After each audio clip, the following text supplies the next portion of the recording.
Hi guys! Oh my gosh, I'm so glad to see you. I'm at the Arizona Center, one of my favorite places in Phoenix to come visit, and I'm sitting on my sleigh with the wonderful trees.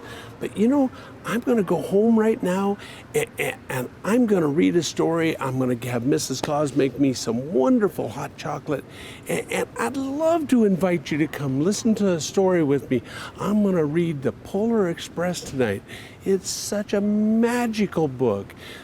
I hope I see you. Okay, I better go. I got a long way to get back to the North Pole. Bye!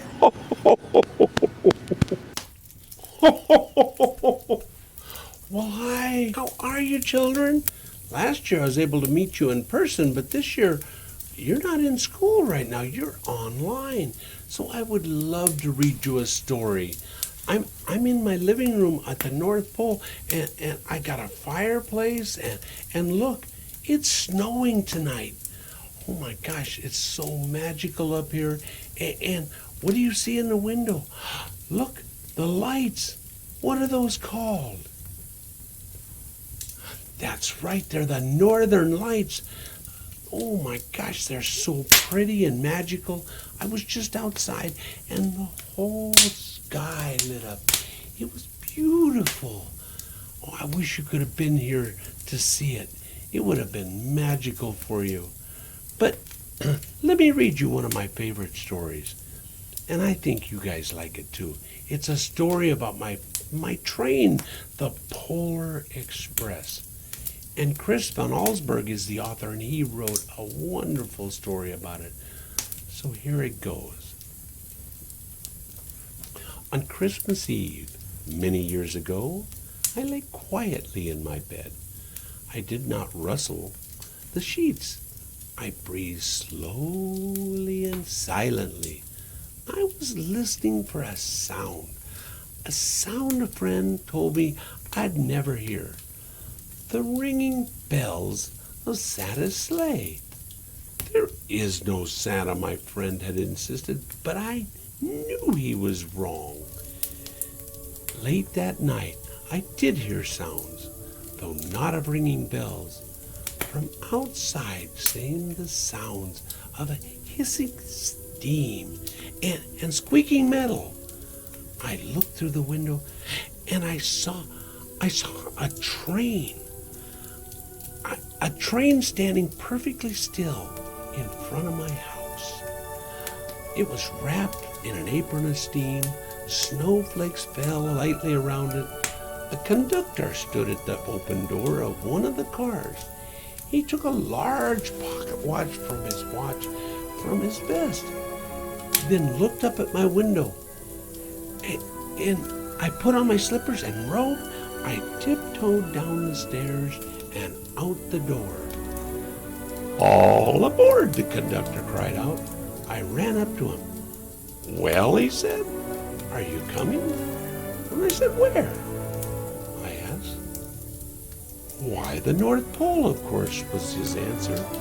"This is the Polar Express." I took his outstretched hand and he pulled me aboard. The train was filled with children, all in their pajamas and nightgowns.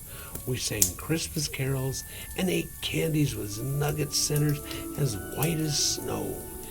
We drank hot cocoa as thick and rich as melted chocolate. Yum! Outside, the lights of town and villages flickered in the distance as the Polar Express raced northward. Soon there was no more lights to be seen. We were traveling through the cold, dark forest where the leaves rolled, and white-tailed rabbits hid from our train as it thundered through the quiet wilderness. We climbed mountains so high, it seemed as if we were going to scrape the moon. But the Polar Express never slowed down. Faster and faster we ran along, rolling over peaks and through the valleys like a car on a roller coaster. The mountains turned into hills. The hills turned into snow-covered plains. We crossed a barren desert of ice. The great polar ice cap. Lights appeared in the distance. They looked like the lights of a strange ocean liner sailing in the frozen sea. "There," said the conductor. "There is the North Pole." The North Pole. It's a huge city standing alone at the top of the world, filled with factories where every Christmas toy was made. At first we saw elves. There was a gathering at the center of the city. The conductor told us that is where Santa would give the first gift of Christmas. "Well, who receives the first gift for Christmas?" we asked. "He will choose one of you." "Look," shouted one of the elves. "One of the children, the elves." Outside we saw hundreds of elves. Our train drew closer to the center of the North Pole. We slowed to a crawl. So crowded were the streets with Santa's helpers. When the Polar Express could go no farther, we stopped, and the conductor led us outside. We pressed through the crowd to the large edge of an open circle. In front of us stood Santa's sleigh. The reindeer were excited. They pranced and paced, ringing the silver bells that hung from their harnesses. It was a magical sound like nothing I'd ever heard. Across the circle, the elves moved apart, and Santa Claus appeared. The elves cheered loudly and wildly. He marched over to us and pointed to me. I sat on Santa's knee, and he asked, "What would you like for Christmas?" I knew I could have any gift I could imagine, but the one thing I wanted most at Christmas was not inside Santa's big, huge bag. What I wanted more than anything else was one silver bell from Santa's sleigh. When I asked, Santa smiled, and he gave me a big hug and told an elf to cut a bell from the reindeer's harness. The elf tossed it up to Santa. He stood holding the bell high above him and called out, "The first gift of Christmas." A clock struck midnight as the elves roared their approval. Santa handed the bell to me, and I put it in my bathrobe pocket. The conductor helped me down from the sleigh. Santa shouted to the reindeers' names and cracked his whip. His chain charged forward and he climbed into the air. Santa circled above us and then disappeared into the cold, dark polar sky. As soon as we were back in the Polar Express, the children wanted to see the bell. I reached into my pocket, but the only thing I felt was a hole. I had lost my silver bell from Santa's sleigh. "Let's hurry outside and look for it," one of the children said. But the train suddenly gave a lurch and started moving. We were on our way home. It broke my heart. It broke my heart to lose the bell. When the train reached my house, I sadly left the other children. I stood at the doorway and waved goodbye.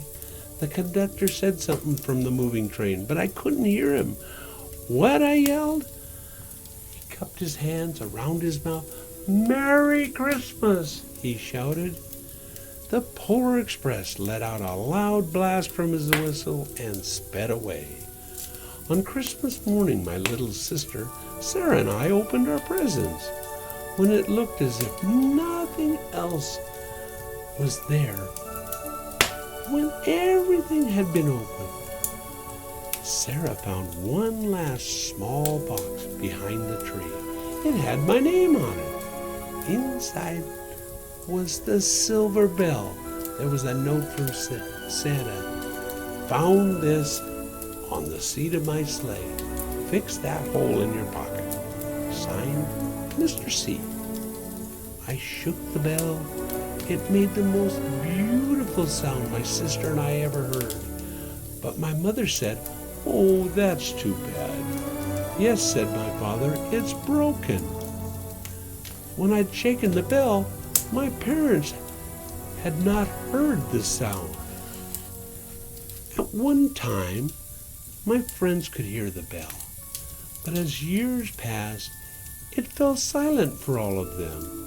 Even Sarah found one Christmas morning that she could no longer hear the sweet sound of my bell. Though I've grown old, the bell still rings for me as it does for all who truly believe. Yay, isn't that a good story?